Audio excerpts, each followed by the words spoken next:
All welcome to choice dairy. So இன்றைக்கி வந்து திண்டுக்கல் தலப்பாக்கட்டு பிரியாணி கிடையாது. இது வந்து பார்த்திங்கன்னா ஆத்தென்டிக் ஒரு வெஜ் மீல் அப்படின்ட்டு. என்னடா திண்டுக்கல்லில் வெஜ் மீலா அப்படின்னு சொல்லி சரி ஓகே நம்ம வாங்கிடலாமேன்னு வாங்கினா நம்ம மளிகை கடையில் ஒரு டப்பா கொடுப்பாங்க பார்த்திங்களா, அந்த மாதிரி பேக் பண்ணி வந்திருந்தது. சரி எனக்கும் வந்துட்டு கொஞ்சம் ஹெல்த் இஷ்யூஸ் இருந்ததால் வீட்டு சமைச்சு சாப்பிட்ற அளவுக்கு நமக்கு வந்து உடம்பு ஒத்துழைக்கலை அப்படிங்கிறதால நம்ம கடையிலேயே ஆர்டர் போட்டு சாப்பிடலாமே அப்படின்னு சொல்லிட்டு ஸோ அதை சாப்பிட்றதுக்கு முன்னாடி இந்த பாக்ஸை ஓப்பன் பண்ண பாக்ஸோட பேக்கேஜ்லாம் ரொம்ப நல்லா இருந்தது. ஆனால் என்னன்னா இது வந்து அபவுட் 200 தான், அதாவது 200 ருபீஸ்க்கு மேலே வருது.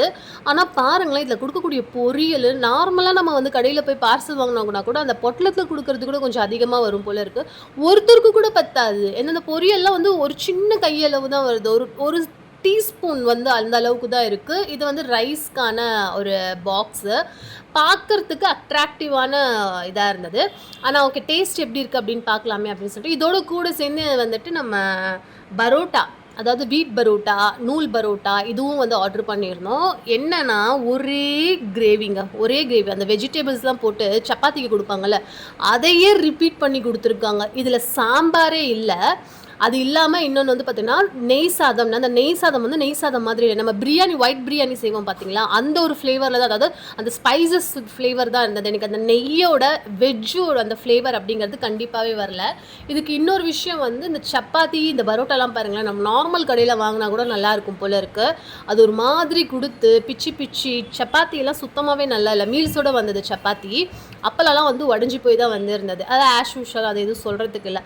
ஓகே சாப்பாடு நல்லா இருக்குமே, நம்மளும் வந்துட்டு ஹெல்த் இஷ்யூஸ்னால் கொஞ்சம் சாப்பிட்றது கஷ்டமாக இருக்குமேன்னு சொல்லிட்டு சாப்பாடு போட்டு சாப்பிட்லாமே அப்படின்னு பார்த்தோன்னா கீரை கொடுத்துருந்தாங்க. ஆனால் கீரை எப்படி இருந்ததுன்னா அது ஒரு ஊசி போன ஸ்மெல்லுங்க. அதோட கோவக்காய் கொடுத்துருந்தாங்க. கோவக்காய் வந்து கெட்டு போயிடுச்சு தான், கண்டிப்பாக கெட்டு போயிடுச்சு தான்.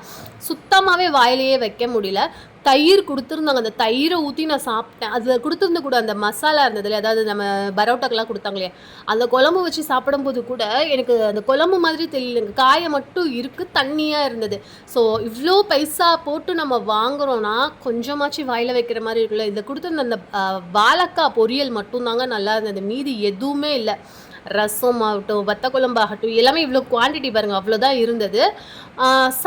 இவ்வளோ பைசா போட்டு வாங்கினோன்னே கொஞ்சம் நல்லா கொடுத்தா என்ன ஆகிட போகுது அப்படிங்கிறத எனக்கு என்னோடய ஹெல்த் இஷ்யூஸோட பேசாமல் வீட்லேயே ரச சாப்பாடு வச்சு சாப்பிட்ருக்கலாமோ அப்படின்ட்டு. ஸோ ஒஸ்ட்டு மணி வந்துட்டு ஒர்த்தே கிடையாது, வேஸ்ட்.